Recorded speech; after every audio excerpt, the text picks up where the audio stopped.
All right, so yeah. So this Toyota 86 thing. Okay, Yep. so you kind of pointed it out to me. Now, I think we had both known of it. Mm-hmm. It's been around for a while. And I would not be surprised, Jay, if like most people, I guess I should say we, like most people, it wouldn't surprise me if most other people like us just sort of looked at it and went, all right, sure. Yep.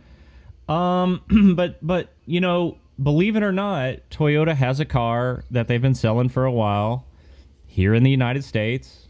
It's called the Toyota 86, like the number 8, the number 6. Mm-hmm. It was marketed as that beginning in 2017 because they 86 Scion. So right. So it's now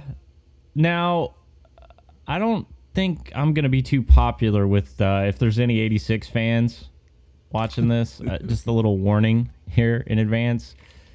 This is an opinion segment, and my opinion of this car is there's some good and there's some bad, and we'll talk to you about that. But I'm scratching my head on a lot of this that we're going to air out. So shall we? Yeah, let's roll with it, man. All right, so the first thing right out of the gate, that you already pointed this out. Mm-hmm. There's 3 versions of this car, or there were 3 versions of this car, right? Right. Now, You're familiar with badging, rebadging. Correct. Okay. Yeah. Rebadging, to those of you that don't know, and Ford used to do this a lot with like Lincoln, and GM's done it, and basically you make the same exact car. There's almost no changes, very few.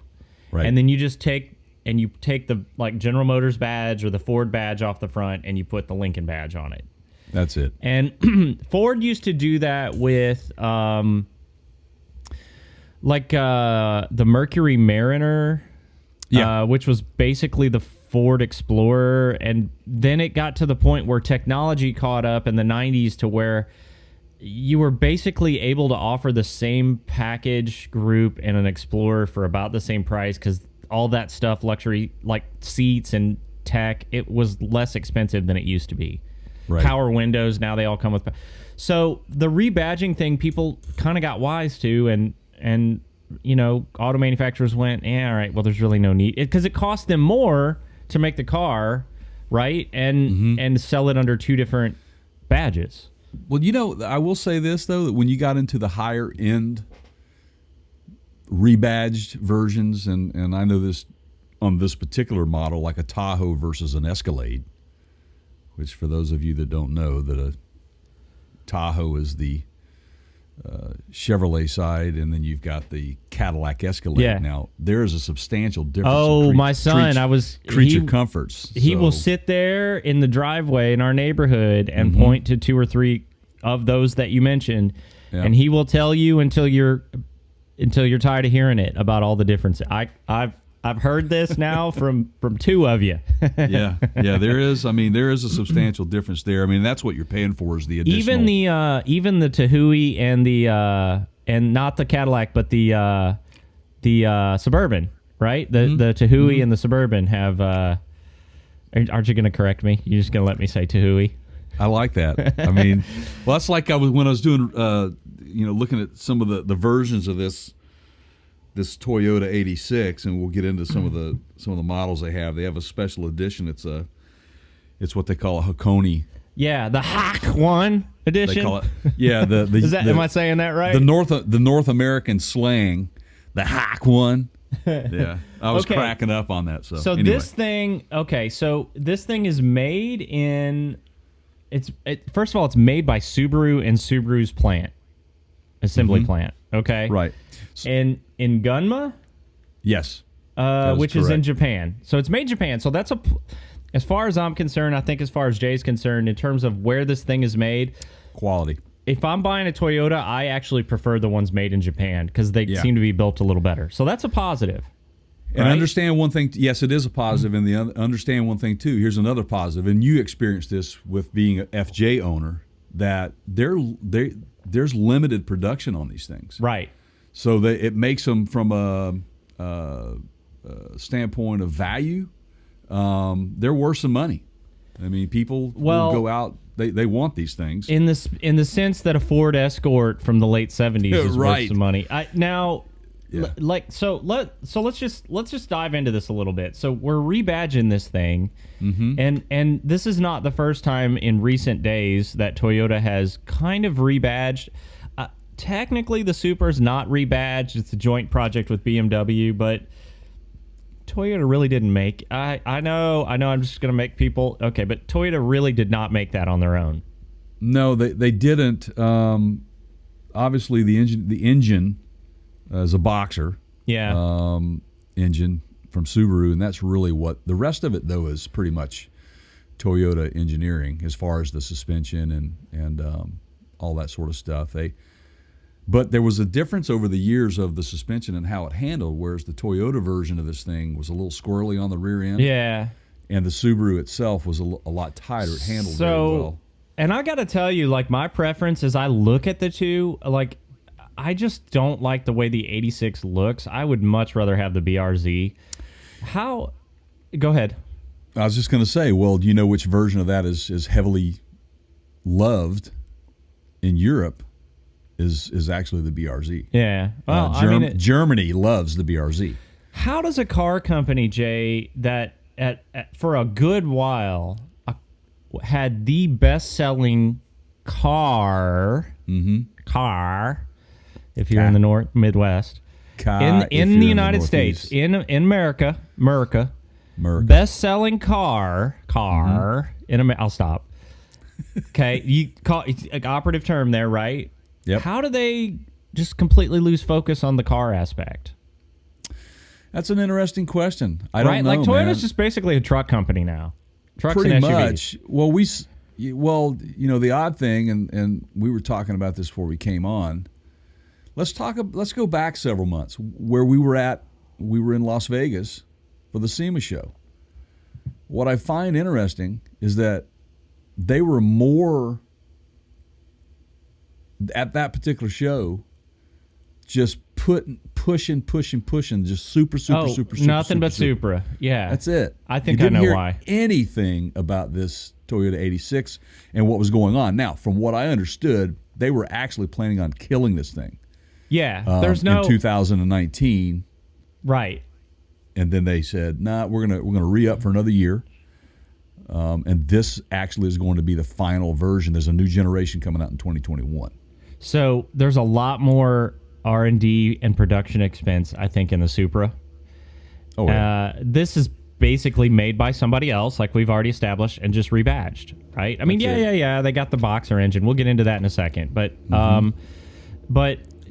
it's not. Your toilet's running, by the way. You hear that? Yeah. Yeah. So I just don't. Who is buying these? Like I was trying to look at. They don't show you that. Yeah. The but demographic. It seems to be kind of the okay. Here we go. I'm about to offend some people. This seems to be kind of the Dollar General of sports cars. I mean, it's just as inexpensively made as they can possibly do it. And the price point on these things are very attractive. I think that they're marketing a younger audience. They're definitely marketing a younger audience. They're not marketing your Corvette guys, your Camaros, your Mustang guys. So Toyota says on their website that the regular standard 86 edition starts at $27,060. Okay. Yeah, that's and right. then the Hakone, or however you say that, it starts at $29,870. So they're putting it under 30. Hakone? Right. Hakone? The GT is a little higher at about 30. 29,910 is what I'm seeing, but I'm seeing 3190. But that's not real world. Oh, you're in a different area. Yeah. See, that's a whole other conversation right there. You got to pay the Seattleac tax, yeah, because that's you're in Subaru territory. Okay, that's exactly right. Yeah. So but I mean, who's gonna buy a two-door $30,000? I mean, okay. So let's back up even further. So the engine in this thing, okay? Mm-hmm. Yep. Toyota notoriously, and I have driven the BRZ. I have not been in the 86. Okay, So technically, if you're going to play the rebadging game or whatever, I haven't been in one of these, okay? But it's the same engine. Right. Toyota notoriously limits your high end so that you can't get tons of torque out of them because it's amazing to me how much they protect that engine longevity reputation. Like, oh, it's a Toyota, it runs forever. So they keep you from over-revving it to keep you the red lines are lower. Right. And it hits the rev limiter earlier. So you can't force it to generate the torque versus, for example, a Honda. Right. That you can just peg the snot out of and it'll squeal. Okay. Right. Exactly. Yeah. So they're kind of it's not going to have great launch off the line. No, it doesn't. It doesn't. I again, it's like, well, so what is the appeal? And is it the modder crowd? Is that when you're talking about like the younger? Okay. I think so, man. Since Scion's gone and the drifter crowd, man. Okay. That's what I'm thinking. It's that. I mean, I read somewhere, I don't have it right in front of me right now, but that was who they were marketing to when they came up. I mean, obviously they badged it under the Scion as a FRS, and we all know what Toyota was doing there. They kind of wanted to branch out a little bit to experiment with that market, to target that younger crowd, and so Toyota pitched this idea to Subaru several times, and they turned it down, and they finally came back at them. Because it was a bad idea. Right. So now, what do you know about the next generation? Can you tell us anything about it? Yeah, it's what I have found is this thing is going to be the next generation is going to be a GR86 turbo sports coupe. It's probably going to be out. So it's naturally aspirated right now. They're putting a turbo in it. Yeah. Okay. Yep. Okay. So there goes more horsepower. Okay. Right, and so they're going away from the FA20 boxer, and they're going to be going to, I think it's going to be the FA24, still the FA series, but it's still a 2.4 Subaru. liter. Okay. So they're going from right now they're about 205 horsepower, naturally aspirated with the 2.0. And I think that what I read was about 265 horsepower with the 2.4. Okay. Now, look, that's not awful in a small car. Like, there's tons of, there's a lot of small. Lotus, for example, tends to use a lot of Toyota engines, and they're very lightweight, and they don't produce a lot of horsepower, but they perform well. So just not having like 300 horsepower doesn't necessarily mean it's sluggish. But it has to do with how the rest of that car is built. It's not like you gotta get over 300 to make it worthwhile. Well, what's interesting is it's funny because this thing originally came out was like 2013, I think was the first year model of both Subaru and Scion. Of course, again, it was in Japan. They were already badging it as the Toyota 86 there. But what was interesting is how like blah it was, if you will. I mean, it was just meh. Yeah. It wasn't anything special. If you're a true Toyota owner, Toyota lover, and we all know about the Toyota racing development packages that are available out there. This just didn't have it in the U.S. And it looks like it still does not. Like, I was digging through trying to configure one. And actually, it does. You can get it. Okay. You can get it. So I found it. It's available as part of an option package, like the Sachs dampers, the Brembo brakes, calipers, and let's see, Brembo powered assisted ventilated 12.83 inch front disc brakes and 12.44 inch rear disc. That's going to be part of that TRD. It will be. You got to do it on package. The GT or the Hakone or Hakone. Okay. I actually, it's kind of funny, man. This morning I was checking this out. I knew it was a city in Japan. Yeah. And I always like to hear how it's pronounced by them. So Hakone. Okay. That explains. Okay. Yeah. But it's I was trying to figure out where that name came from. Okay. So U.S. slang, we will now, for heretofore for our audience, we'll refer to it as the Hawk One. Okay. Yeah, America. Because that's what everybody else. Yeah. America. Yeah, that's right. That is a nice green. I'll give them that. It's a nice That's green. almost it almost looks like a British racing green, man, doesn't it? Yeah. To me, you know. Okay, so you can get some TRD stuff on it. Yep. But I mean, still, okay. Let me just go ahead. Sorry. Well, I was going to say with that package, you've got the TRD exhaust is on this thing. Yeah. They've also put some suspension features, TRD features.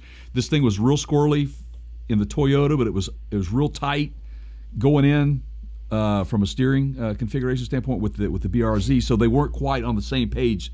So my understanding is they've kind of neutralized what the two were doing, and in other words, they took the advice of the pit crew and got this thing drawn in to where it'll handle better. So it's, again, where I was going with it initially was, it's funny how they took all these years to get to this point with this thing, to where it might be more appealing, may sell well, and then they're going to kill this generation and come out with a new one. Again, so this is it. What the hell? I mean, they're saving the best for last. For a long time, the number one car in America, is the Camry still the best-selling car in America? I don't know. That's a good question. I don't think it is. But they know what it's like to have that. Okay, have that badge. Yeah. No pun intended. How do you lose your way completely in the car? And if you love this car, great, good for you. Drop us a note. Tell me where I'm wrong. Hit us up on the Ask Us a Question page at partscounterguru.com. But I'm just not seeing it. I've been in the BRZ. I've driven it. It's not like the world's worst car, but okay, it comes down to this, okay, Jay? Mm-hmm. Here's how we're going to wrap this up. Okay, it's trivia time. You ready? I'm ready. Okay. Young Jay, he's got $33,500 in your pocket, saved, ready to go for a car. Got to have a car. Okay. Yep. Do you now, I need to clarify, point of clarification here. We're just talking about the Toyota 86, okay? Not the BRZ or like a used Scion, okay? Okay. Just this 2020 mm-hmm. or whatever the current model year is, mm-hmm. Toyota 86, okay? Okay. You got $33,500 in your pocket. Right. You need a sports car. Right. You've already decided I'm getting a sports car. 2 doors. Do you buy this? No. No. Yeah, I mean, it's just not like for that money you can go get something else that's going to probably do something better in those list of criteria, right? Absolutely. I mean, this car for a single person that, understandably the cockpit of this thing, it feels good sitting in it, because I've test driven one of these before, and they've always kind of felt good.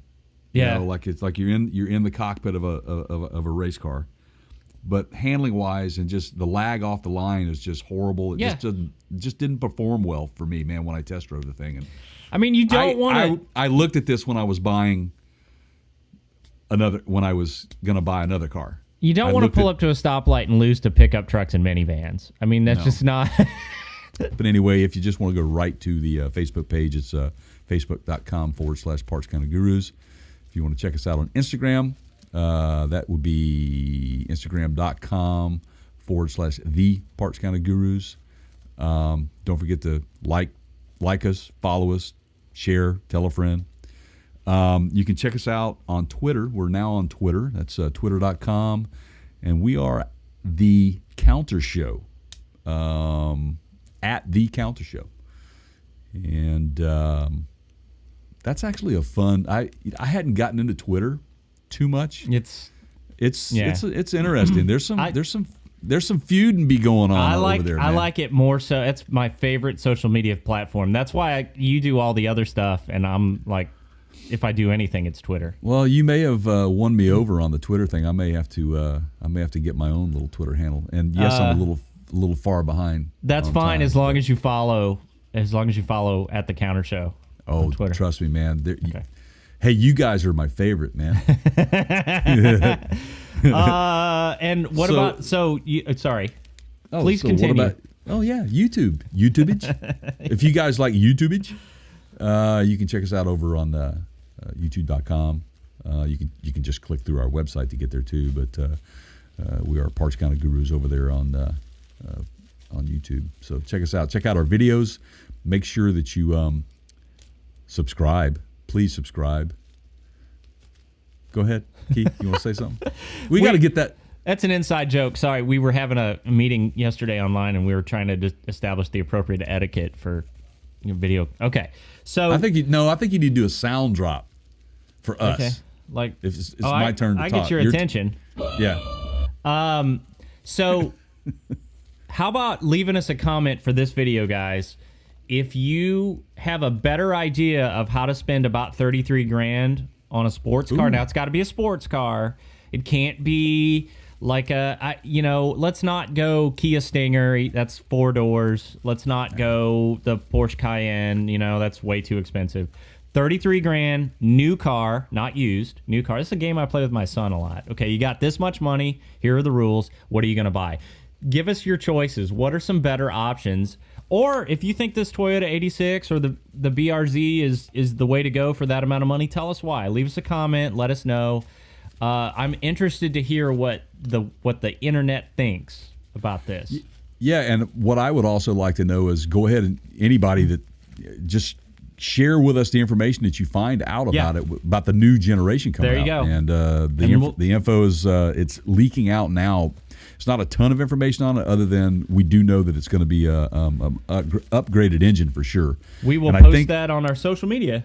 Yeah, and I think that they're going to be taking from what they did this year, as far as the performance packages, because I think they want to target keep it rolling, so to speak. Yeah. Okay. And there's only going to be 100 of those released in Germany, by the way. The new BRZ. Now, especially for you Toyota 86 fans. Okay, before you go, I'm going to leave you guys with this. You can head on up. This is one of Jay's favorites. Okay, I love it. I've used this for these product. Smaller cars. This is perfect. Okay, we've got this is we'll put a link to this on our Mentioned on the Podcast page. Just go to partscountergurus.com and then click on Mentioned on the Podcast. You can buy this on Amazon. Okay, it's a can of dehydrated water. Let me see if I can get it out of the glare for the camera to see. Okay, I'm having some right now. Yeah. Man. So where is this? This is a perfect survival. It's lighter than regular water. Put it in your survival bag and put it in the back of that Toyota 86. You don't have a lot of space in there. You need something like this. Doesn't add a lot of weight. And you know what? If you run out of like washer fluid or coolant, you got a coolant leak. You got a backup plan here. 100% organic, BPA free. If I could talk, gluten free. Contains no artificial colors or flavors. You can buy this on Amazon. Buy it through our website. Click the link. Okay, go to Mentions on the Podcast, or just click the Amazon banner and search for dehydrated water. There you go. You guys that are Toyota 86 fans, this is for you. Proven to help remove mustard from your shirt.